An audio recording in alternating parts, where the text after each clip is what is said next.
बिस्मिल्लाहिर्रहमानिर्रहीम। अस्सलामुअलैकुम नाज़रीन इकराम, नई वीडियो में आपको खुश आमदीद कहते हैं। वजीर आजम हाउस ऑडियो लीक्स। रात गए ISI का बड़ा खड़ाक, रिपोर्ट तैयार कर ली गई। 27 सितंबर की नेशनल सिक्योरिटी कमेटी के इजलास में मामलात किस तरफ को जाएंगे और ये इजलास किस पर भारी पड़ेगा। नाज़रीन इकराम, इस वक्त पाकिस्तान की तारीख का सबसे हाई प्रोफाइल और सबसे बड़ा सिक्योरिटी ब्रीच अगर कोई है तो इस वक्त वो मामला चल रहा है। हम उसे विटनेस कर रहे हैं और पाकिस्तान के सबसे बड़े ऑफिस वजीर आजम ऑफिस में ना सिर्फ ऑडियो रिकॉर्ड की गई बल्कि 100 घंटे के अहम तरीन इजलास की ऑडियोज रिकॉर्ड की गई हैं।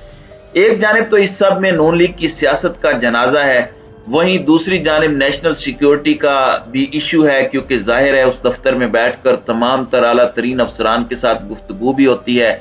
वजीर आजम को मुसल्लह अफवाज के सरबराहान उसी दफ्तर में बैठकर पाकिस्तान के इम्पोर्टेंट और इंतहाई सेंसिटिव इश्यूज पर ब्रीफिंग भी देते हैं, जो कि उनकी ड्यूटी है।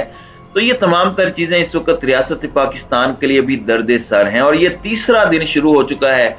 इब्तदा में तो बहुत से मामलात थे, बहुत सी बातें हो रही थी और यहाँ पर एक पुरस्रार खामोशी थी, लेकिन अब ये खामोशी टूट रही है और अब सारे स्टेक होल्डर्स इस अहम तरीन सिक्योरिटी ब्रीच पर इकट्ठे बैठने के लिए तैयार हो चुके हैं। सबसे पहले जरा ये बता रहे हैं कि पाकिस्तान की इंटेलिजेंस एजेंसियों की तरफ से जो इब्तदाई रिपोर्ट आई है, क्योंकि जो नेशनल सिक्योरिटी इजलास है जिसकी तफसीलात मैं अभी बाद में आपके सामने रखूंगा, उसमें कुछ तो सामने प्रेजेंट करना है और इसमें पाकिस्तान के chairman joint chief of staff committee, आपके आर्मी चीफ, आपके एयर चीफ, आपके नेवी चीफ और DG ISPR ये अहम तरीन स्टेक होल्डर्स होंगे।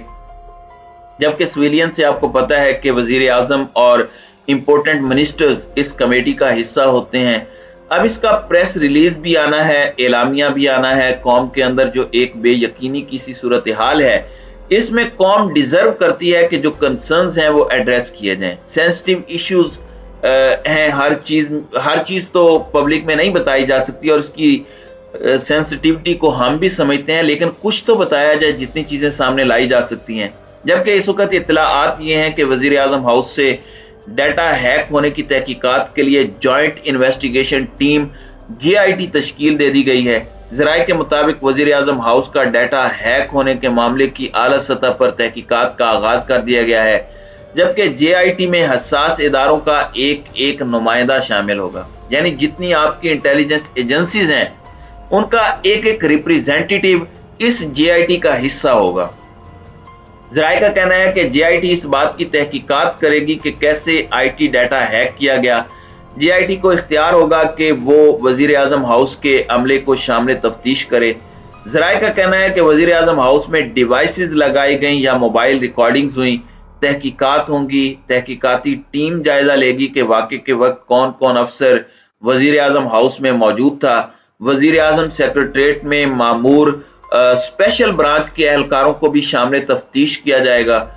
ज़राए के मुताबिक वजीर आजम हाउस और ऑफिस पर मामूर सिक्योरिटी एहलकारों की नकलो हरकत भी महदूद कर दी गई है। यानी सब इस वक्त मॉनिटर हो रहे हैं, सब इस वक्त रेडार पर आ चुके हैं। तो ये चीज बड़ी अहम है कि सिर्फ वजीर आजम हाउस नहीं बल्कि और भी अहम तरीन मकामात से जो खुफिया रिकॉर्डिंग्स हैं वो सामने आनी है। और ये हैकर कह चुका है कि उन रिकॉर्डिंग्स में सिर्फ करंट प्राइम मिनिस्टर की रिकॉर्डिंग्स नहीं है बल्कि फॉर्मर प्राइम मिनिस्टर की भी हैं। और जब उस हैकर से ये पूछा गया कि क्या इसमें चीफ ऑफ आर्मी स्टाफ के हवाले से या मिलिट्री लीडरशिप के हवाले से और मुसल्लह अफवाज की क़यादत की भी कुछ ऑडियोज हैं, तो उसने यस में जवाब दिया। अब इस सारे मामले में वजीर आजम ने बिलखुसूस कौमी सलामती कमेटी का इजलास बुला लिया है और कौमी सलामती कमेटी का इजलास बुध को वजीर आजम हाउस में तलब कर लिया गया है। इजलास में ISI और IB के सरबराहान भी शिरकत करेंगे। IB वो इदारा है, इंटेलिजेंस ब्यूरो, जो डायरेक्टली एक सिविलियन इदारा है और प्राइम मिनिस्टर ऑफ पाकिस्तान को रिपोर्ट करता है और वो तमाम चीजें टैप भी करता है, तमाम तर चीजों को देखता है। ISI भी बड़ा ही अहम तरीन इदारा है, प्रीमियम इंटेलिजेंस एजेंसी है। अब ज़राए का बताना है कि ISI और IB के सरबराहान रिकॉर्डिंग्स के मुतालिक कौमी सलामती कमेटी को ब्रीफिंग देंगे। अभी जो ब्रीफिंग होंगी اس میں کیا یہ کوئی نتیجے پر پہنچ سکیں گے، یہ بہت اہم ہے۔ اور پھر اس کمیٹی کے اندر جو چیزیں سامنے آئیں گی، جو تحفظات کا اظہار کیا جائے گا، ایک آفیشیل پریس ریلیز بھی کی جائے گی جو کہ کمپلیٹ انفارمیشن پر تو کبھی بھی مبنی نہیں ہوگی، مگر کسی قدر اس میں حقائق آ جائیں گے۔ ذرائع کا کہنا ہے کہ اجلاس میں وزیر دفاع، وزیر داخلہ، وزیر خارجہ اور وزیر خزانہ بھی شرکت کریں گے۔ وزیر خزانہ تو ظاہر ہے اب اسحاق ڈار ہیں، تو دیکھتے ہیں کہ وہ اس میں بیٹھتے ہیں یا نہیں۔ یہ وہی محترم ہیں جنہوں نے طلعت حسین کے پروگرام میں آرمی چیف کے اوپر حملہ کیا تھا اور منہ توڑ جواب دیا تھا اپنی طرف سے۔ خیر، میں اس پولیٹیکل ڈیبیٹ میں اب نہیں جاتا۔ اب اس سارے کے سارے معاملے میں کچھ چیزیں بھی سامنے آ رہی ہیں اور معاملات کلیئر ہوتے جا رہے ہیں، دھند چھٹتی جا رہی ہے، البتہ خوف بھی بڑھتا جا رہا ہے۔ الارمنگ صورتحال ہے، مزید آڈیوز بھی ہیں، مزید آڈیوز لیک بھی کی جانی ہیں۔ گورنمنٹ کے حوالے سے یہ ذرائع دعویٰ کر رہے ہیں کہ گورنمنٹ ان آڈیوز کو خریدنا چاہتی ہے۔ گورنمنٹ اس سے کسی بھی طرح سے چھٹکارے کے لیے مسلسل کوشش کر رہی ہے، کیونکہ وہ نہیں چاہتے کہ یہ سب آئے، اور اسٹیٹ کے لیے بھی یہ امپورٹنٹ ہے۔ لیکن اگر یہ آڈیوز ہوسٹائل انٹیلیجنس ایجنسیز کے ہاتھ لگتی ہیں، فارن بڈرز اس میں اپنی بڈنگ لگاتے ہیں، بوریاں لگاتے ہیں، ہمارے ملک کے حساس معاملات اگر سامنے آ جاتے ہیں، اور اس سے فائدہ کیا ہو سکتا ہے انہیں، وہ اسے لیک تو نہیں کریں گے، لیکن وہ اس ڈیٹا بیس کو بلیک میلنگ کے لیے استعمال کر سکتے ہیں، پریشرائز کرنے کے لیے استعمال کر سکتے ہیں۔ اگر ہم سادہ الفاظ میں کہیں تو جو پولیٹیکل لیڈرشپ ہے اسے کانا کرنے کے لیے استعمال کر سکتے ہیں۔ تو یہ ساری کی ساری چیزیں اپنی جگہ ہیں۔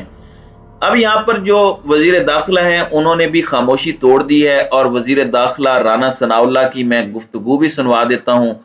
انہوں نے بھی اس حوالے سے بات کی ہے کہ جو ISI اور IB جو ہیں وہ کسی نہ کسی نتیجے پر پہنچ چکی ہیں، ان کی اپنی تحقیقات مکمل ہو چکی ہیں۔ تو دیکھتے ہیں معاملات کس طرف جاتے ہیں، صورتحال اب کیا رخ اختیار کرتی ہے۔ سب سے پہلے آپ کو یہ سنوا دیتے ہیں کہ رانا ثناءاللہ صاحب کیا کہہ رہے ہیں۔ سکتے تھے کہ بھائی وزیر اعظم کا جو آفس ہے اس کے اندر کوئی ایسا آلہ تو نہیں لگا ہوا جس کی وجہ سے بگنگ ہو گئی، یا پھر جو مختلف شرکا شریک تھے ان کے موبائل فون کو بھی چیک کیا جا سکتا تھا کہ کہیں وہ تو نہیں ہیک ہوئے، یا اس قسم کی کوئی چیز ہے، کوئی سافٹ ویئر کے تھرو تو نہیں ہیک ہو گئے ہیں۔ یہ ابھی تک ابتدائی طور پر کچھ نہیں کیا ہے آپ لوگوں نے کہ کیا ہوا یہ سارا معاملہ؟